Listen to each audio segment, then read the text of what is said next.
नमस्कार दोस्तों, welcome to नित्य ज्ञान पॉइंटर। नित्य ज्ञान पॉइंटर में आप सभी का स्वागत है। पाश्चात्य राजनीतिक विचारक अरस्तू हम लोग आज पढ़ेंगे। तो भाई पीजीटी का एग्जाम जो है होने वाला है, तो फटाफट ये रिवीजन टाइप का रहेगा। आप लोग जल्दी जल्दी जो है इसे आप लोग देख लीजिएगा। अगर आपको टाइम ज़्यादा लग रहा है तो आप 2x करके भी आप इसको फटाफट देख सकते हैं। ठीक है, तो चलिए हम लोग थोड़ा सा जल्दी करते हैं। अरस्तू का जीवन परिचय अगर देखें तो अरस्तू एथेंस का जन्मजात नागरिक नहीं था, यानी कि वो वहाँ पर पैदा नहीं हुआ था। उसका जन्म मकदूनिया के तट पर स्टेगिरा नामक स्थान पर हुआ था। उनके पिता शाही चिकित्सक थे। चिकित्सक तो भाई किसी राजा के यहाँ जब आप तो चिकित्सक रहेंगे तो जाहिर सी बात है दवा बनाना ये बनाना तो वैज्ञानिक तरीके से सारी चीज़ें आपको थोड़ी सी माहौल आपको मिलेगा। तो यानी कि इनकी जो सोच हुई, वो उनकी जो पद्धति हुई, वैज्ञानिक पद्धति हुई, तो उसमें इनका बड़ा रोल रहा। तो 30 वर्ष की अवस्था में प्लेटो की कीर्ति से क्या हो गए, आकर्षित हो गए और वो एथेंस चले आए स्टेगिरा से और उनकी शिक्षण संस्था में शामिल हो गए। तो प्लेटो की शिक्षण संस्था का नाम क्या था? अकेडमी। प्लेटो अपने शिष्य अरस्तु की योग्यता से काफ़ी प्रभावित हुआ था और उसे अकादमी देखा यहाँ पर बताया था मैंने कि प्लेटो की जो शिक्षण संस्थान था उसका नाम था अकादमी। तो प्लेटो जो है अरस्तु को अकादमी का मस्तिष्क कहा करता था। महत्वपूर्ण तथ्यों में हम लोग थोड़ा सा देखेंगे। अरस्तु की जो महत्वपूर्ण पुस्तक है वो है पॉलिटिक्स, वेरी इंपॉर्टेंट। अरस्तु ने लीसियस नामक शिक्षालय की स्थापना की थी। जैसे प्लेटो ने अकादमी की थी, वैसे अरस्तु ने लीसियस की थी। तो हम लोग देखेंगे आगे कि अरस्तू को राजनीति विज्ञान का जनक क्यों कहा जाता है। प्लेटो की विचारधारा कैसी थी भाई? आदर्शवादी थी। और उनकी पद्धति क्या थी? निगमनात्मक थी। वह केवल हमेशा इसी बात पर विचार करता था कि आदर्श राज्य कैसा होना चाहिए। ठीक है, कौन? प्लेटो। यथार्थ राजनीति से उसका कोई मतलब खास नहीं था। वहीं पर अगर हम लोग अरस्तू की बात करें तो ये यथार्थवादी विचारक थे और इनकी पद्धति क्या थी? आगमनात्मक थी। ठीक है, जो कि वैज्ञानिक पद्धति मानी जाती है। तो ये भी आपको ध्यान में रखना है। अरस्तू को निम्नलिखित कारणों से राजनीति विज्ञान का जनक कहा जाता है। कि कौन कौन से कारक हैं, आइए हम लोग देखते हैं। तो विषय के प्रति वैज्ञानिक दृष्टिकोण। तो अरस्तू ने पॉलिटिकल की रचना के पूर्व क्या किया था? 158 देश के संविधानों का अध्ययन किया था। राजनीति विज्ञान को स्वतंत्र विज्ञान का रूप प्रदान किया था।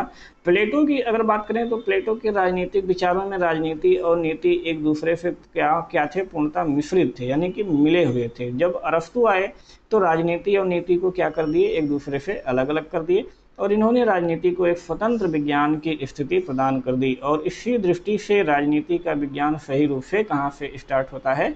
तो अरस्तु से ही स्टार्ट होता है। ये एक यथार्थवादी विचारक भी थे। तो अरस्तु द्वारा काल्पनिक उड़ान नहीं उड़ा गया। ठीक है, व्यवहारिक चित्रण यहाँ पर इन्होंने प्रस्तुत किया।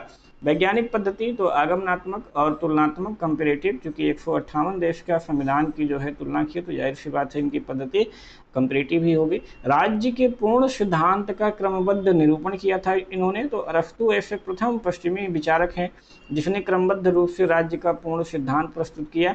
और व्यक्ति के संदर्भ में इन्होंने जो कहा वो काफ़ी इंपॉर्टेंट है। ठीक है, कि व्यक्ति एक राजनीतिक प्राणी है या फिर व्यक्ति सामाजिक प्राणी है। ठीक है, वेरी वेरी इंपॉर्टेंट। सरकार के अंगों का इन्होंने निरूपण किया। सरकार के तीनों अंग क्या होने चाहिए? अलग अलग होनी चाहिए, इन्होंने ये भी बताया। कानून की सर्वोच्चता का प्रतिपादन किया। प्लेटो सर्वोच्च व्यक्ति के शासन में विश्वास करता था, जैसे कि आदर्श राजा। वो मानता था कि भाई एक सर्वोच्च व्यक्ति होगा तो वो सब कुछ संभाल लेगा। लेकिन जो अरस्तु था वो ऐसा नहीं मानता था, क्योंकि प्लेटो का आदर्श राज्य और आदर्श राजा कभी हुआ ही नहीं। ठीक है, तो अरस्तु उन सब आदर्शवादी विचारों को नहीं मानता था। तो वो कानून की सर्वोच्चता और संवैधानिक शासन में क्या करता था? विश्वास करता था, जिसके आधार पर अरस्तु को संविधान का क्या कहा जाता है? जनक कहा जाता है। तो again very very important point. ठीक है, तो फटाफट हम लोग इसको ऐसे रिविजन के तौर पर देखते हुए चलते हैं। राजनीतिक संस्थाओं को आर्थिक आधार प्रदान किया था। तो इन्हीं सारे उपयुक्त तथ्यों के आधार पर हम कह सकते हैं कि जो राजनीति विज्ञान का जनक है वो प्रथम राजनीतिक वैज्ञानिक कहा जाता है। ठीक है, अरस्तु को राजनीति विज्ञान का जनक कहा जाता है और प्रथम राजनीतिक वैज्ञानिक भी यहाँ पर कहा जाता है। तो कुछ महत्वपूर्ण तथ्य हैं आपके एग्जाम के लिए। प्लेटो की जो पुस्तक थी लाज, क्योंकि भाई उन्होंने रिपब्लिक की जब रचना की थी तो उसमें आदर्श राज्य और आदर्श राज्य के बारे में बताया। तो उनका कभी यथार्थ में जो है वो आ ही नहीं पाया। तो लास्ट टाइम जाते जाते उन्होंने लाज की स्थापना की और उस पर जो है उन्होंने कानून का जो शासन है उसको स्वीकार कर लिया था। तो इसी लाज का अरस्तु पर सर्वाधिक जो है प्रभाव पड़ा था। पाश्चात्य राजनीतिक चिंतन में संविधानवाद का जनक अगर देखा जाए तो वो अरस्तू को कहा जाता है। संविधान राज्य के कार्य तथा नागरिकों के अधिकार निश्चित करता है, ये अरस्तू महोदय ने कहा था। निर्धनता अपराध और क्रांति की जननी है, ये किसने कहा था? अरस्तू महोदय ने। वेरी इंपॉर्टेंट पॉइंट है। अरस्तू के राज्य संबंधी विचार हम लोग देखते हैं तो अरस्तू अपने गुरु प्लेटो की भांति सोफिस्ट वर्ग के इस विचार का क्या करता है? खंडन करता है। कौन सा विचार था? कि राज्य की उत्पत्ति समझौते से हुई है। उस समय सोफिस्ट वर्ग ये मानते थे, तो इसका खंडन प्लेटो ने भी किया था और इसका खंडन जो है अरस्तू भी कर दिया। तो अरस्तू के अनुसार व्यक्ति अपनी प्रकृति से ही क्या है? एक राजनीतिक और सामाजिक प्राणी है, और राज्य व्यक्ति की इसी प्रकृति का ही वो परिणाम है। ठीक है, कि जब व्यक्ति स्वयं ही एक राजनीतिक और सामाजिक प्राणी है तो फिर उसे किसी चीज़ की आवश्यकता नहीं है। यानी कि व्यक्ति की इसी प्रकृति, यानी जो वो राजनीतिक और सामाजिक है, इसी प्रकृति से जो है राज्य की डायरेक्ट उत्पत्ति हो गई है, उसमें कोई सिद्धांत काम नहीं करता है। ठीक है, चलिए महत्वपूर्ण तथ्य में हम लोग देखते हैं कि राज्य कुलों और ग्रामों का ऐसा समुदाय है जिसका उद्देश्य क्या होता है? पूर्ण और आत्मनिर्भर जीवन की प्राप्ति है। ठीक है, ये किसने कहा था? अरस्तू महोदय ने कहा था। तो राज्य परिवार का बृहद रूप है, ये अरस्तू महोदय ने कहा। Very very very important point. और राज्य व्यक्ति का बृहद रूप है, ये किसने कहा? प्लेटो महोदय ने कहा। Again very very very important point. ठीक है, तो आपको याद कैसे करना है अगर कंफ्यूजन होती है तो भाई पहले व्यक्ति होता है, व्यक्ति से बाद में क्या बनता है? परिवार बनता है। ठीक है, तो ऐसे आपको जानना है कि पहले प्लेटो महोदय आए थे और बाद में अरस्तू महोदय आए। ठीक है, तो प्लेटो महोदय व्यक्ति का बताएंगे और बाद में जब अरस्तू महोदय आए तो व्यक्ति से परिवार बनता है, यानी कि ये जो परिवार वाला है वो अरस्तू महोदय का है। ठीक है, तो इस प्रकार से आपको याद करनी है। राज्य का स्वरूप और विशेषताएं हम लोग देखते हैं अरस्तू के अनुसार। तो राज्य स्वाभाविक समुदाय है। ठीक है, अरस्तू का विश्वास था कि मनुष्य एक राजनीतिक और सामाजिक प्राणी है और राज्य क्या है? एक स्वाभाविक समुदाय है। इससे अलग रहकर व्यक्ति अपने जीवन के लक्ष्य को प्राप्त नहीं कर सकता है।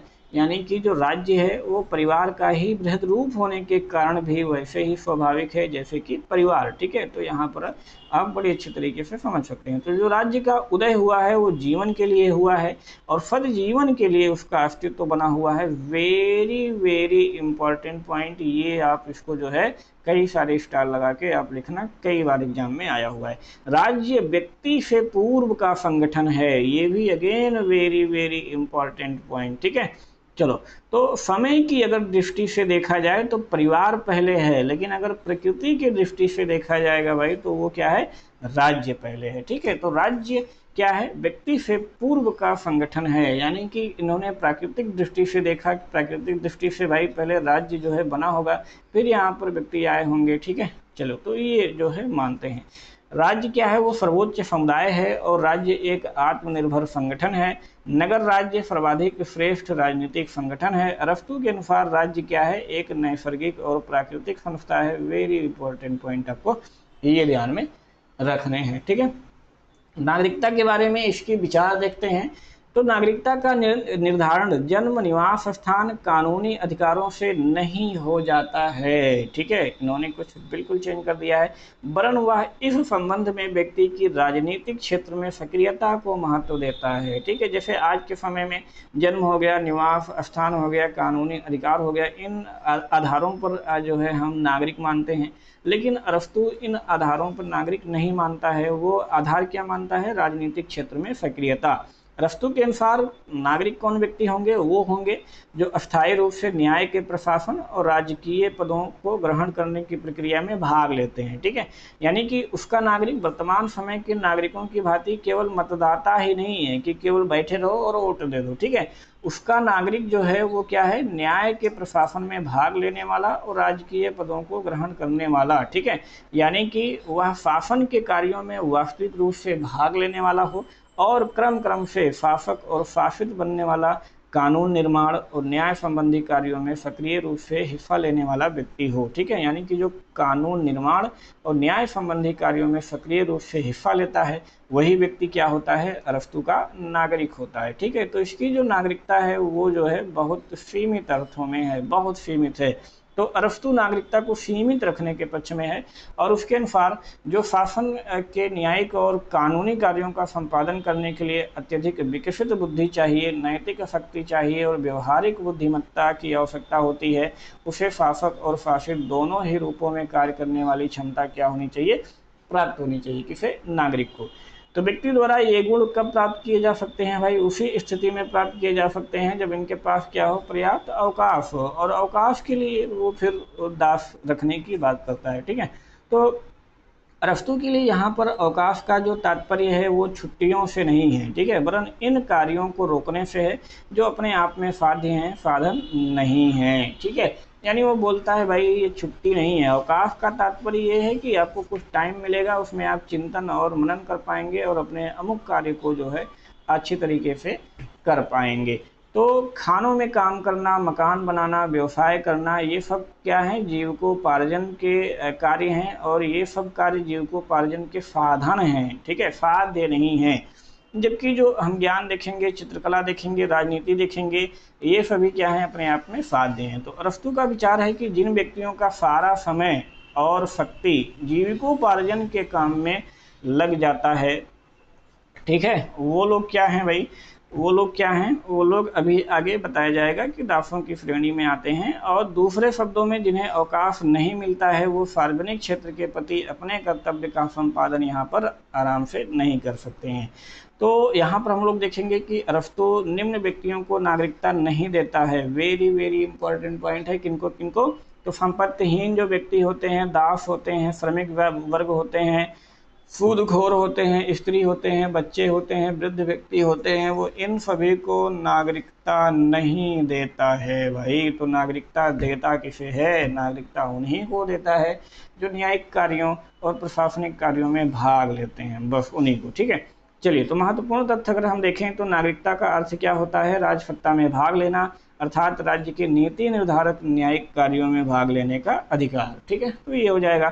अरस्तु की न्याय संबंधी धारणा देखते हैं तो वितरणात्मक न्याय को मानता है, जिसका समर्थन किसके द्वारा किया गया था, राल्फ के द्वारा भी किया गया था।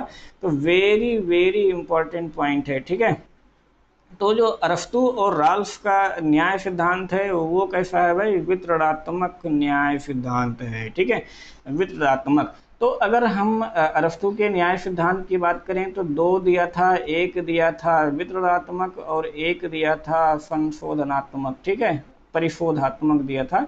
तो यहाँ पर वितरणात्मक यानी कि जो संसाधन हैं उनका वितरण कैसे किया जाए और वितरण की जो योग्यता होगी वो सद्गुण होगी, और ये काम विधायिका करेगी। ठीक है, कार्यपालिका करेगी। और अगला है संशोधनात्मक या फिर परिशोधात्मक, यानी जो दंड दिया जाता है गलत कार्यों को करने के लिए। ठीक है, तो ये काम कौन करेगा भाई, ये काम करेगा न्यायपालिका करेगी। ठीक है, ये काम न्यायपालिका करेगी। तो वितरणात्मक न्याय आपको यहाँ से ध्यान में रखना है। अर्थात सर्वप्रथम जो वितरणात्मक न्याय की धारणा है वो किसके द्वारा प्रतिपादन किया गया, तो अरस्तु के द्वारा प्रतिपादन किया गया। राल्फ अपने न्याय सिद्धांत को शुद्ध परिक्रियात्मक न्याय देता है। वेरी इंपॉर्टेंट पॉइंट, ये भी आपके एग्जाम में यहाँ पर पूछा गया है। राज्यों और संविधानों का वर्गीकरण हम लोग देखते हैं तो राज्यों का सर्वप्रथम वैज्ञानिक वर्गीकरण किसके द्वारा किया गया था, तो अरस्तु के द्वारा किया गया था। उन्होंने ये जो वर्गीकरण किया था वो दो आधारों पर किया था भाई। पहला है संख्या के आधार पर। संख्या के आधार पर क्या होता है कि कहने का तात्पर्य ये होता है कि प्रभुत्व शक्ति का प्रयोग कितने व्यक्तियों के द्वारा किया जाएगा।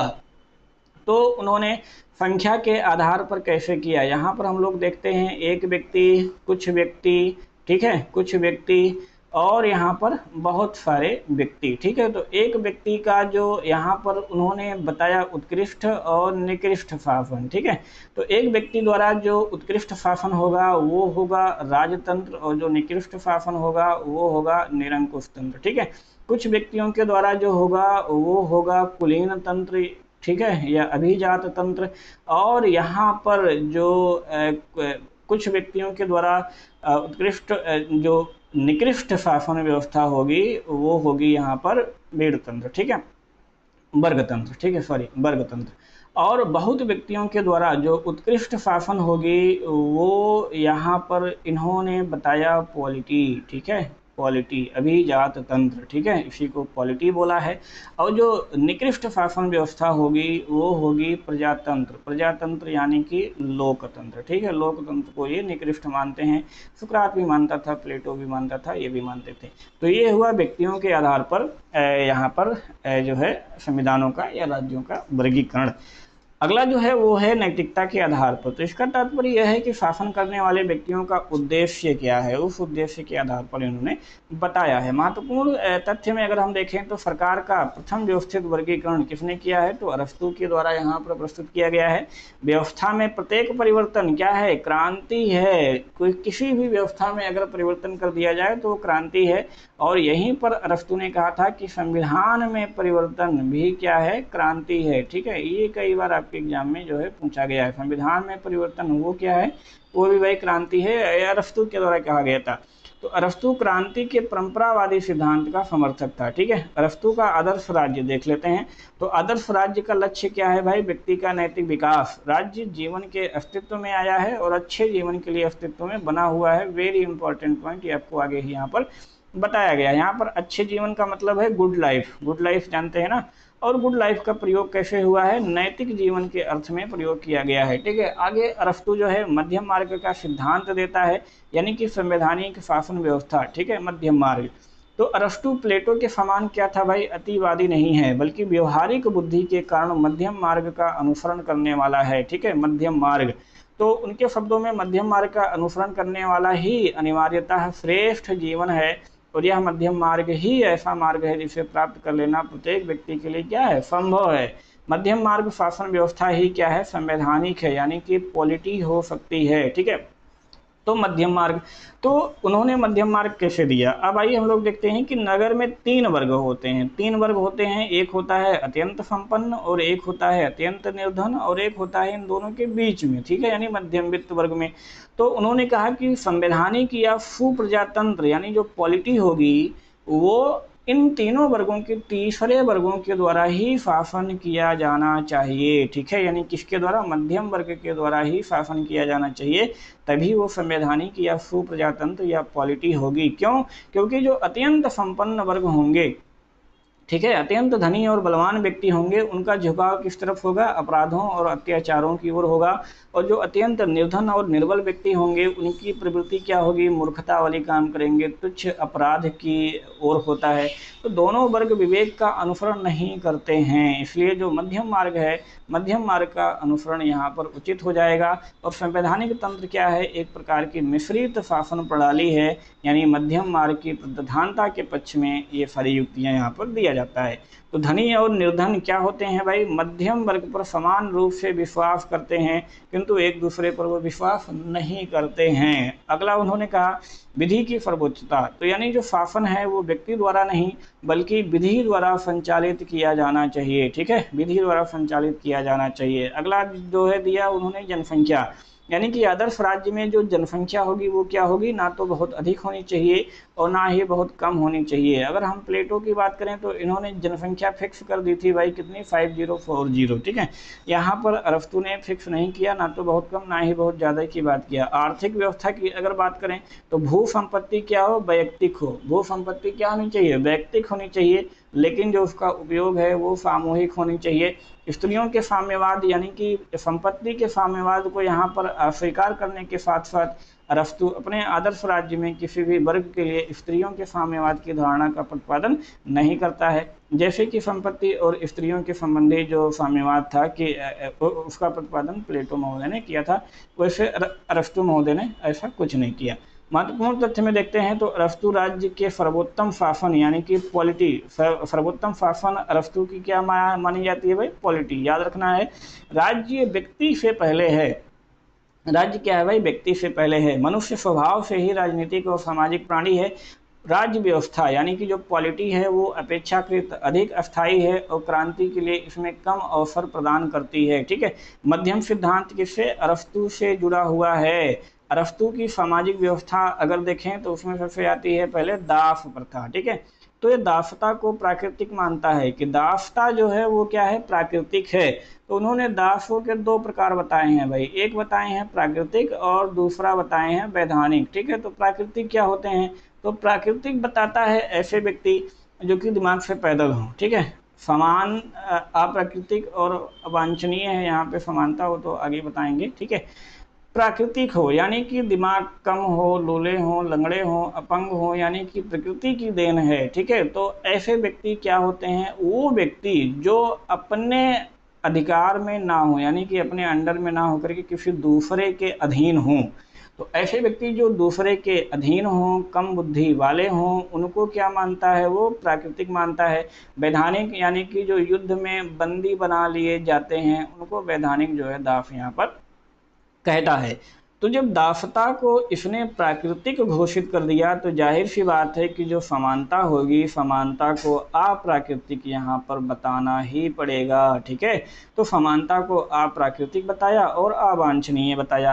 स्वामी वर्ग के व्यक्तियों और संपूर्ण समाज के लिए लाभप्रद है क्या, दासता। तो अभी आगे आपको बताया कि जो स्वामी वर्ग हैं उनको सोचने के लिए, चिंतन मनन करने के लिए कुछ टाइम चाहिए, छुट्टी चाहिए, अवकाश चाहिए।